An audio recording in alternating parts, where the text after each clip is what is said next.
El objetivo de este vídeo es proponerte alguna herramienta para aplicar en tu día a día de esto que llamo liderazgo minimalista.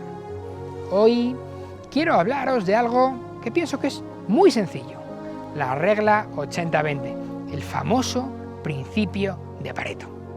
Y es curioso porque todos conocemos esta regla y sin embargo no la practicamos.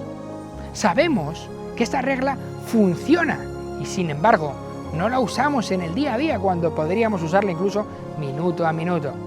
Para mí personalmente es el modelo mental más útil, más universal, más sencillo y por supuesto el más potente.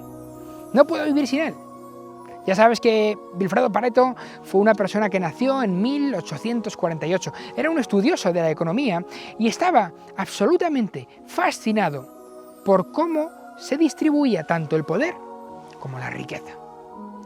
Vilfredo Pareto se dedicó a recopilar datos de esta distribución en diferentes épocas, y sin R, sin Python, sin SPSS, ni nada más, él analizó los datos y en 1906 hizo la observación más alucinante. Hoy es obvia, pero antes nadie había pensado en ello.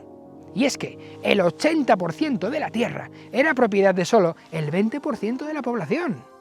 Este principio es potente porque se replica y también se puede transportar con muchísima facilidad a casi cualquier ámbito.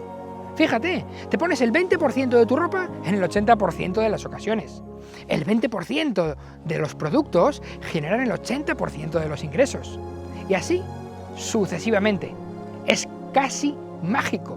Es mágico y además funciona para muchísimos fenómenos porque se cumple en casi todos ellos. Por tanto, te animo a ponerlo en práctica ya mismo en todo lo que te rodea.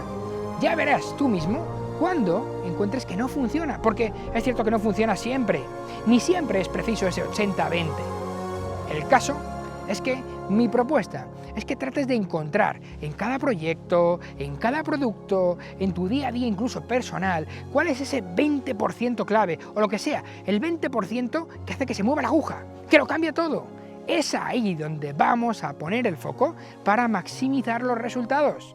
Porque, como dice Richard Koch, no es la escasez de tiempo lo que nos limita, no es lo que nos ha de preocupar, sino lo que nos tiene que preocupar es nuestra tendencia a gastar la mayor parte de nuestro tiempo en formas que son poco eficientes, en formas de baja calidad. ¿Cuál es tu 20% clave? ¿A qué tienes que dedicar tu tiempo? ¿Cuál es el 20% con el que vas a conseguir un 80% de resultados?